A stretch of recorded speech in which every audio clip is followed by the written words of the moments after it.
Selamat sore, Ibu Riani, apa kabar? Selamat sore, kabar sehat. Lagi sibuk apa sekarang ini? Lagi sibuk mempersiapkan pembelajaran karena mau akhir semester. Oh iya, karena sudah mau akhir semester, jadi Iya. mempersiapkan semua pembelajaran. Oke, sebentar Mhm. lagi kita akan coaching selama 10 menit. Apakah Ibu Riani Mhm. sudah siap untuk di-coaching? Ya, saya siap. Oke, kita akan mulai coachingnya. Nah, di akhir sesi coaching ini, pasti ada secara spesifik yang ingin dicapai dengan kesibukan yang sedang dijalankan belakangan ini. Kira-kira Mhm. secara spesifik apa yang ingin dicapai? Secara spesifiknya bahwa saya kan sekarang ini menghandle ya anak youth. Nah, jadi secara spesifiknya saya ingin anak youth itu bangkit gitu loh, istilahnya move on ya, itulah seperti itu. Oh, uh, move on dari hal apa ini, Bu? Karena mereka terlalu banyak mengikuti pola-pola cara-cara dunia, baper-baper gitu. Jadi setiap ada masalah, mereka tidak kuat menghadapinya. Oh, jadi dengan kata lain, kita fokus ke penanganan anak muda agar Iya, pola pikir mereka itu tidak sama dengan pola pikir seperti orang yang tidak punya Tuhan, kira-kira begitulah ya. iya Bu. Oke. Nah, kira-kira apa saja langkah yang Ibu perlukan untuk mencapai tujuan agar pola pikir dari anak-anak muda yang Ibu didik itu boleh berubah? Langkah-langkahnya, yang pertama saya akan ketemu one on one dan saya memberi waktu ya, ketemu, buat janjian dulu, memberi waktu untuk ngobrol, dengerin cerita mereka, gitu. Langkahnya yaitu anak-anak Mhm. muda itu diajak ngobrol terlebih dahulu, dengan kata Mhm. lain apa ya, komunikasi dibangun terlebih dahulu agar mereka juga tidak merasa canggung. Nah, apakah ada tantangan yang dihadapi Mhm. ketika kita akan ketika kita akan berjumpa dengan anak-anak muda yang akan kita bina itu?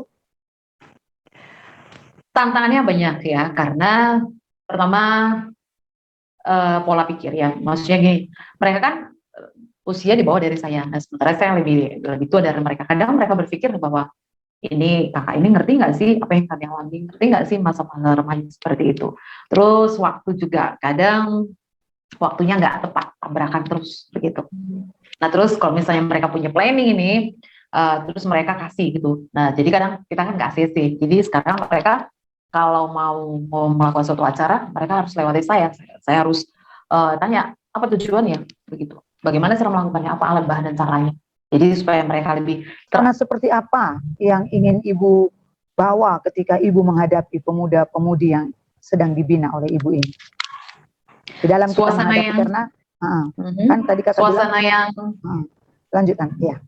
suasana yang semangat terus kita itu berbeda, maksudnya kita tidak sama gitu, kita bisa istilahnya suasana yang tangguh lah, kita sebenarnya bisa menghadapi tantangan itu karena kita lebih dari kompetitor begitu.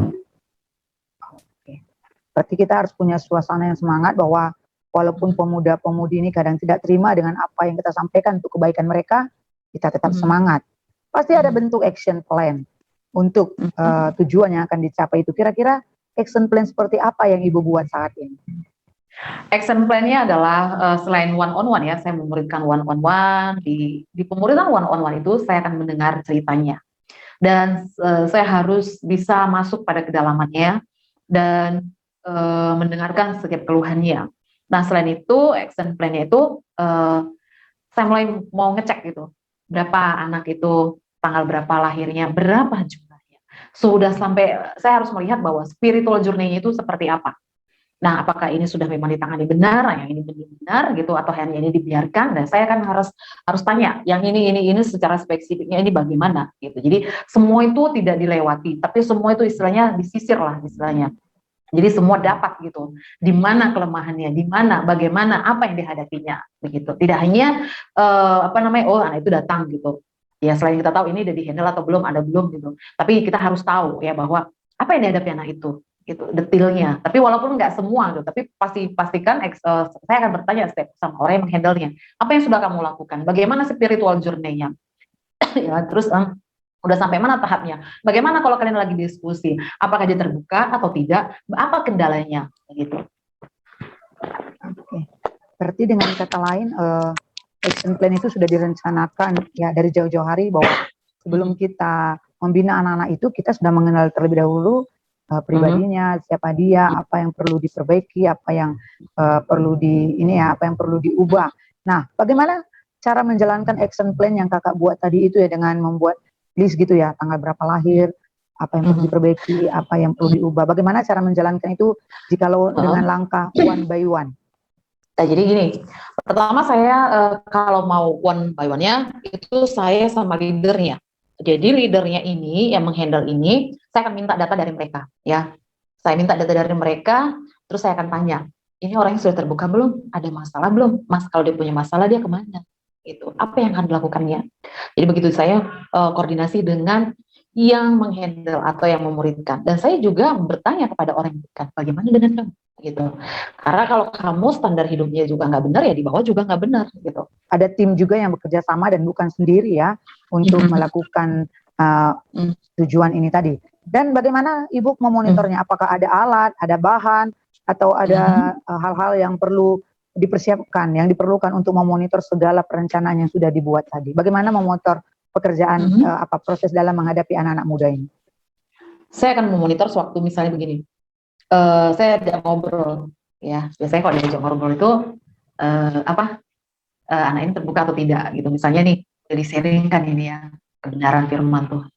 Nah mungkin dengan cara ngobrolnya, apa yang kamu dapat, apa masalahmu, terus bagaimana solusinya yang akan kamu lakukan, begitu. Jadi dari situ saya dapat. Nah tidak hanya itu, saya akan memonitornya dengan teman yang akrab. Misalnya memonitornya tidak dari kita, tapi ada leader juga, kita kerjasama dengan leader bahwa bagaimana perkembangan anak itu ya.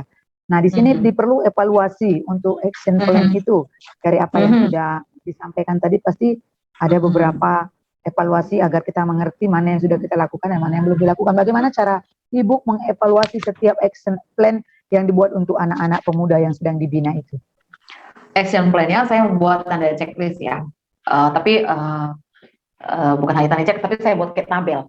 Ya, saya buat tabel nomor, nama, alamat, tanggal lahir, terus spiritual journey-nya. Jadi saya buat anak ini sudah A, B, C, dan D gitu. Nah, terus dia sudah mengambil pelajari bagaimana. Gitu. Berarti mengevaluasinya buat tabel, reminder lah ya, mengingatkan apa-apa saja yang sudah ada perubahan dan belum dilakukan untuk dalam pembinaan anak-anak muda tersebut. Nah, ini bukan pekerjaan yang mudah ya, karena untuk membina anak-anak itu bukan kerja keras, pendekatan secara spesifik, pasti ada hambatan, pasti ada rintangan yang mungkin sedang Ibu hadapi saat ini ketika membina anak-anak muda itu. Nah, kira-kira apa kira-kira hambatannya? Dan bagaimana cara Ibu mengatasi setiap hambatan-hambatan itu sehingga anak muda itu sepertinya tidak merasa tertekan, dan mereka merasa nyaman ketika mereka mengikuti proses-proses dalam pelatihan-pelatihan yang sedang Ibu kerjakan. Apa hambatannya dan bagaimana cara mengatasinya? Ya, hambatannya itu bagaimana cara mengatasi? Hambatannya banyak ya. Hambatannya itu yang pertama adalah misalnya mereka ini lagi kongko-kongko ya.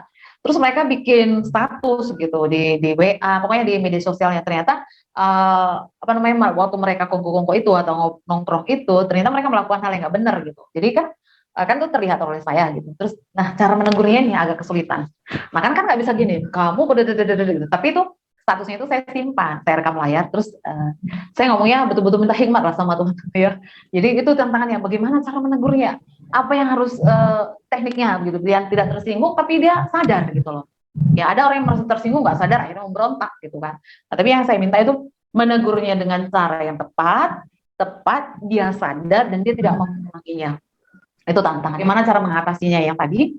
Nah, saya mungkin ngomong pelan, ya. Saya lihat statusmu di sini, atau kayak kemarin tuh saya bisa ya, tapi dengan alur cerita, ya, alur cerita, dan akhirnya itu kena. Saya ikuti saja alurnya dan sampai dengan tepat. Karena bagi mereka itu nongkrong itu it's okay, good gitu. Nah, ternyata sewaktu dia bercerita bahwa ada temennya sering nongkrong tapi nggak terbuka, Nah, dia merasa apa ya? Merasa sedih gitu loh. Berarti kami selama ini nggak dianggapnya teman gitu. Padahal kita udah terbuka. Nah, jadi saya bilang, nah itulah menurut kalian nongkrong kalian itu berkualitas. Padahal nongkrong kalian itu tidak berkualitas. Jadi setiap kalian mau nongkrong harus ada tujuan itu dan berkualitas. Jadi itu membuat anak itu sadar, oh berarti betul juga. Karena selama ini mereka ditegur, mereka nggak terima gitu. Jadi waktu saya bilang nongkrong kalian itu tidak berkualitas. Saya bilang, iya jadi nongkrong itu harus ada tujuannya. Dari percakapan ini saya sudah melihat bahwa kesimpulan yang Ibu buat itu sungguh luar biasa untuk anak muda, bahwa Ibu ingin anak muda itu berubah dari anak muda yang lain. Dengan kata lain, mereka ada perbedaan dari anak-anak Ya, muda yang di luaran sana. Oke, terima kasih Bu Riani buat setiap ya pertanyaan sama-sama. saya ajukan, jawaban yang luar biasa. Saya percaya Ya, apapun yang Ibu lakukan hari ini, Tuhan pasti tolong, Tuhan pasti buka jalan, dan banyak anak muda yang amin. diselamatkan, anak muda yang berubah dan menjadi generasi penerus bangsa. Terima kasih, Amin. God bless.